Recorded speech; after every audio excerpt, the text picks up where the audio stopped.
ఇంట్లో కూర్చుని ఇంగ్లీష్ నేర్చుకోవాలనుకుంటున్నారా? అయితే వెంటనే మా స్పోకెన్ ఇంగ్లీష్ క్లాసెస్కి కాల్ చేయండి.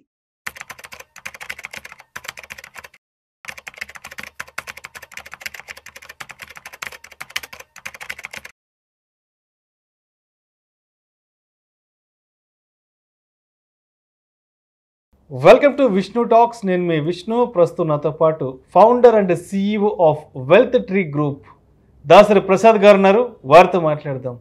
సార్ నమస్తే. సార్ దాసరి ప్రసాద్ గారు నమస్తే అండి. Welcome to Vishnu talks. Thank you. Right. So Prasad గారు, ఇప్పుడు గత 6 నెలల నుంచి అందరూ ట్రంప్ గారు రావాలి, ట్రంప్ గారు రావాలి, ట్రంప్ గారు గెలవాలి, ట్రంప్ గారికి భారతదేశానికి మంచి ఫ్రెండ్షిప్ ఉంది, మోడీ గారికి ఆయనకి మధ్య మంచి స్నేహం ఉంది, ట్రంప్ గారు వస్తే మన భారతదేశానికి వ్యాపార వాణిజ్య దౌత్యపరమైన విషయాలలో మనం చాలా అగ్రెసివ్గా ముందుకెళ్ళిపోవచ్చు అంటూ అనుకున్నాము.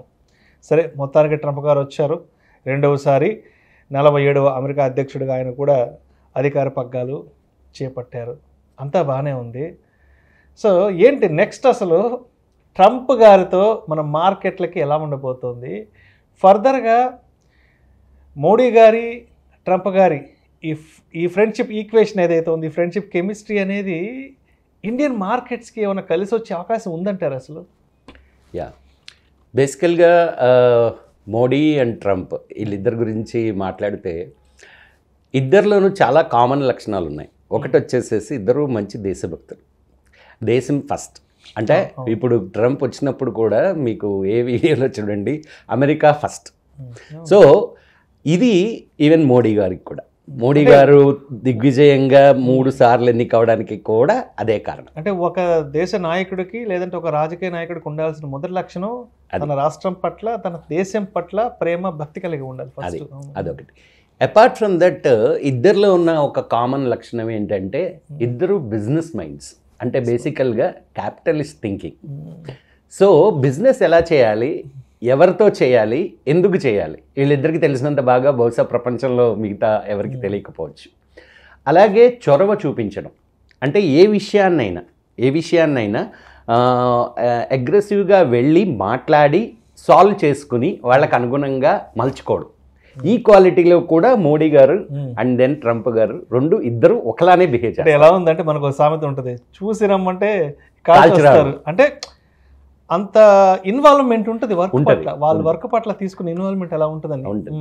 అపార్ట్ ఫ్రమ్ దట్ ఏంటంటే కొన్ని నెగిటివ్ థింగ్స్ కూడా ఆల్రెడీ కొన్ని చిన్న చిన్న ఇష్యూస్ అనేవి ఇనీషియల్ స్టేజ్లో ఉండొచ్చు. ఎందుకంటే ఆల్మోస్ట్ మన ఇండియన్స్ చాలామంది అక్కడ ఉన్నారు. ఇప్పుడు 18,000 పీపుల్ ఇల్లీగల్ ఇమిగ్రేషన్లో ఉన్నారని చెప్పి వాళ్ళని పంపించేయాలని ఇమీడియట్ రూలింగ్ పాస్ చేశారు. మన ఇండియన్స్ అయితే ఆల్మోస్ట్ ఒక 50 లక్షల మంది వరకు ఉన్నారు, 5 మిలియన్ ఉన్నారు అక్కడ. సో అలాంటివి చిన్న చిన్న విషయాల్లో ట్రంప్ కొంచెం చాలా స్టాండర్డ్గా వాళ్ళ కంట్రీ గురించి ఆలోచిస్తాడు. అప్పుడు ఇండియా ఎంత మంచి స్నేహితులైనా లేకపోతే ఎవరైనా పెద్ద కొన్నిసార్లు పక్కన పెట్టాల్సి ఇబ్బంది ఉంది. అలాగే టారిఫ్.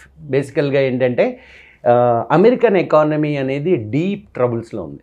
ఎట్లా అంటే బేసిక్గా వాళ్ళ ఫిస్కల్ డెఫిసిట్ హైయెస్ట్ లెవెల్స్లో ఉంది హిస్టారికల్గా. అండ్ ఇన్ఫ్లేషన్ వచ్చేసి 45 years హైలో ఉంది. So this is the first time America is facing this kind of a situation. ఎప్పుడైతే ట్రంప్ రాగానే ఫస్ట్ కనిపించిన అంశాలు అవి. సో ఇప్పుడు నెక్స్ట్ ట్రంప్కి ఆల్టర్నేటివ్ ఏంటంటే టారిఫ్ పెంచి ఎవరి కంట్రీస్ నుంచి డబ్బులు తీసుకోవాలి, ఆయన ఖజానాన్ని పూడ్చుకోవాలి. ఇది ట్రంప్ గారి ఉద్దేశం. ఆ ప్రాసెస్లో మన ఇండియాలో కూడా చాలా టారిఫ్స్ ఉన్నాయి. లైక్ మనం చాలా మనీని మనం టారిఫ్స్ రూపంలో సంపాదిస్తాం మనకి ఇంపోర్ట్ చేసే వాళ్ళకి. సో ఆబ్వియస్లీ ఏంటంటే ఒక రకమైన అండర్స్టాండింగ్కి ట్రంప్ మోడీ ఇద్దరు వచ్చి అది కూడా మన మీద అంత ప్రభావం చూపించకుండా ఉండే అవకాశాలు అయితే గ్యారంటీగా ఉన్నాయి. అండ్ ఇంకొక పాయింట్ ఏంటంటే ట్రంప్కి main againsting country is China. So ఎప్పుడైతే చైనాకి ట్రంప్కి ఆ పర్టికులర్ ట్రేడ్ వార్ అయితే ఉందో దానిలో ఇండైరెక్ట్గా లబ్ధి పొందేది ఇండియా. సో ఆ విషయంలో కూడా we can see. And one more thing is that Trump what he's telling after వచ్చినాక చెప్పేది ఏంటంటే America is going to be great again. Okay, that is what is his caption. and we are going to see the new America again and then we are good. So అది జరిగితే ఎవరికి ఎక్కువ లాభము అంటే ఇండియాకే. ఎందుకు? మన entire IT industry and pharma industry US ఎకానమీని బేస్ చేసుకుని ఉన్నాయి. యుఎస్ ఎకానమీ కనుక గ్రో అయితే మన కంపెనీస్కి బోల్డెన్ డబ్బులు వస్తాయి. సో ఆబ్వియస్లీ అతను ఏ రకమైన స్టెప్స్ తీసుకుని యుఎస్ ఎకానమీని గ్రో చేసినా అది ఇండైరెక్ట్గా మన ఇండియన్ కంపెనీస్కి, మేజర్ కంపెనీస్కి. So if you take most of the top Nifty 50లో ఫార్మా అండ్ ఐటీ బోల్డెన్ని కంపెనీస్ ఉన్నాయి. సో అవి ఇండియన్ ఎకానమీకి ఒక రకమైన మూల స్తంభాలు లాంటివి. మరి అట్లాంటి కంపెనీస్కి ఇప్పుడు యుఎస్ ఎకానమీ గ్రో అవడం వల్ల అడ్వాంటేజ్ అనేది గ్యారంటీగా ఉంటుంది. సో ఇనీషియల్గా కొన్ని రోజులు ఈ వాతావరణం అంటే బేసికల్గా ఎంత టారిఫ్స్ ఎంత పెంచుతారు ఇండియాకి, అండ్ దెన్ అది ఎలా వర్తిస్తుంది. అండ్ ఇంకొక మేజర్ థింగ్ ఏంటంటే what he's giving, Trump is giving message to the world is decrease the costing of energy. That means crude oil. మాట్లాడితే ప్రతి స్టేజ్ మీద డ్రిల్ బేబీ డ్రిల్ అంటున్నాడు. సో డ్రిల్ బేబీ డ్రిల్ అంటే ఏంటి? బేసిక్గా yes, the crude ఆయిల్ని ఎక్కువ drill చేసి ప్రపంచం మొత్తానికి సరిపడేంత క్రూడ్ ఆయిల్ సప్లై చేయాలనే అంబిషన్లో ఉన్నాడు.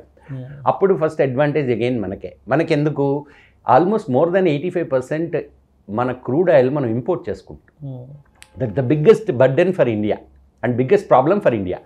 ఎప్పుడైతే ఈ ట్రంప్ ఇప్పుడు మాట్లాడినవి, ఇప్పుడు ఈ చేసే ఈ ఆయన అన్న విషయాలన్నీ కనుక నిజంగా కనుక చేయగలిగి ఆయన కనుక అమెరికాని ఆ స్టేజ్కి తీసుకెళ్ళగలిగితే ఫస్ట్ అడ్వాంటేజ్ ఇండియాకు ఉంటుంది. సో మీరు అన్నది కరెక్టే, గ్యారంటీగా ట్రంప్ ఈజ్ మన మన మన ఎకానమీకి ఉపయోగపడడం కానీ, అండ్ అలాగే మోడీ అండ్ ట్రంప్ వాళ్ళిద్దరూ మంచి businessmen, understanding, and then వాళ్ళు ఇద్దరు కలిసి రెండు కంట్రీస్ని ప్యారలల్గా పైకి తీసుకెళ్తారు అనే ఒక గ్యారంటీగా అదొక అవకాశం ఉంది.